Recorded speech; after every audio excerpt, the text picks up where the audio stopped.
Mike's guest on the next episode of Bringing Back the Wild is outdoor legend Jim Zumbo. Here, he discusses his first published article in Outdoor Life. This professor, Dr. John Hunt, comes over to me, and we both had a couple brewskis, and he said, Zumbo, he says, you think you're a big shot writing for that paper? He says, I'll bet you a case of Lucky Lager beer you can't sell a story to a real magazine like Outdoor Life or Field and Stream or Sports Afield, you know.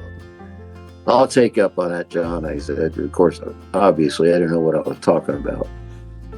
But anyway, I thought about it. I said, you know what, maybe I'll really try that. So it happens that there's a lake on the Utah-Idaho border called Bear Lake. And Bear Lake is a remnant of the Great Bonneville Ocean, which stretched from Idaho down to Nevada. This is a glass, very, very deep lake, turquoise color, beautiful. But there's an endemic fish in there called the cisco, the Bonneville cisco. And it's only 7 or 8 inches long. But it spawns in January on the shore, in the shallow water. And the only way you can get them is to net them.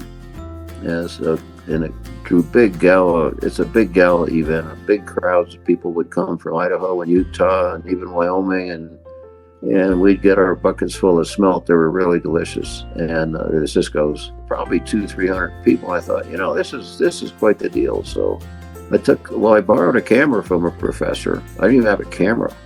I took pictures. And I sent this story to Bill Ray, who was the editor in New York City for Outdoor Life. And I hadn't heard from him I sent him a query. And I hadn't heard from him for 2 months. And I thought, oh, well, you know, I shrugged it off. And I said, well, he doesn't, you know, I'm just a nobody. He's not going to respond.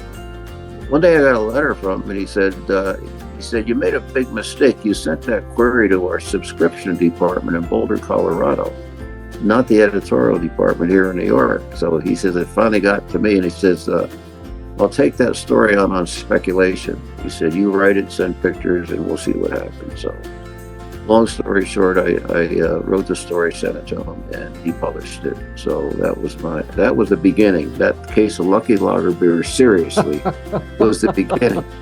The full interview with Jim premieres on Tuesday, August 11th. You can listen on any podcast platform or by visiting MikeArnoldOutdoors.com.